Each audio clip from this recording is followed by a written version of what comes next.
Hey, how y'all doing? This is Daniel, aka Rebel Dan. I wanted to talk about something I've never really touched on, really talked about before. Um, all the deadbeat dads out there who somebody hands them their baby and they're like, "Oh, okay, cool, deuces, I'm out." I don't understand that mindset.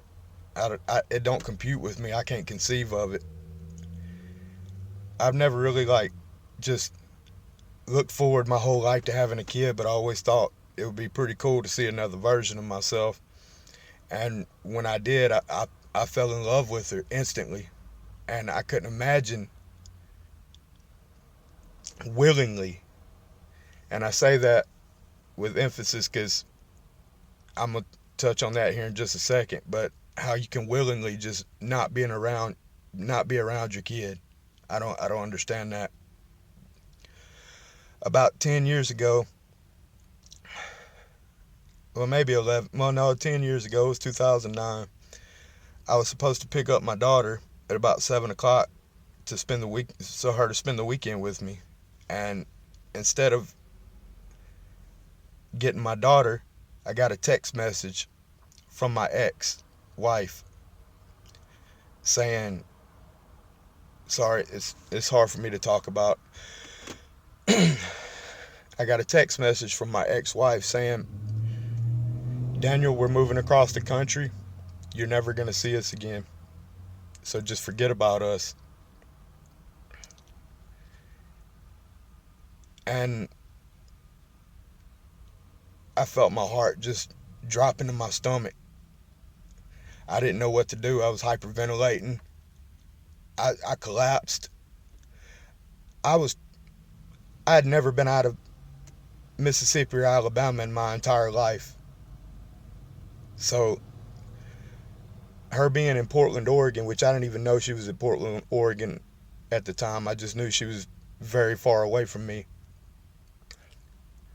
That was like going to Mars for me. I never thought ever about leaving home, about leaving the South. I love my home. I miss it to this day. I always will. But that messed me up instantly in the head. I was in a dark way for a few years without my kid. I didn't care about nothing or nobody, especially myself.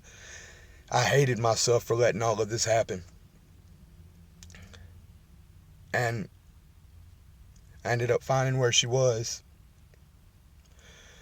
So my mom helped me get on a Greyhound bus with just a U.S. Army bag filled with clothes. That's it.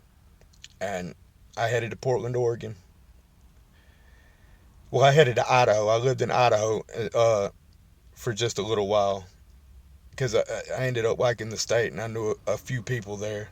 But I ended up moving over to Portland. And when I saw my daughter and she saw me, it was like we never even parted.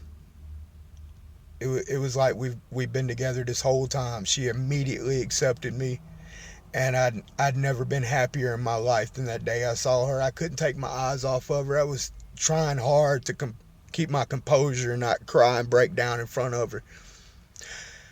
I could go back to Mississippi right now and have a good job with my own place and everything, but my daughter wouldn't be there.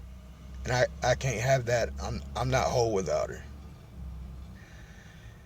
So I can't imagine dads out there or even some moms that don't want their kids. That's why I'm pro life. I couldn't imagine killing another version of myself. And I'm not trying to make this political or anything, so don't hate on me too much. But that's just that's just my views on it.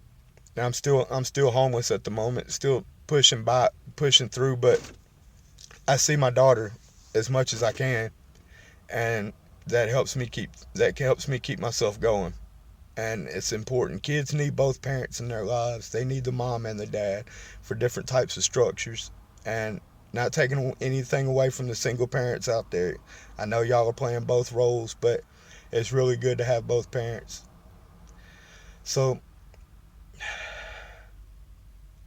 I really just don't understand how somebody can do that, not willingly not want to be around their child. But I think that's about all I really wanted to say. Like I said, I never script anything. Everything I say is real. It comes from the heart. It don't come from the mind. It's not. I want it. Everything I do, I want it to come out immediately as I'm doing it. If I stumble over the words, I just stumble over the words. I'm gonna make videos as if you're talking to me in person.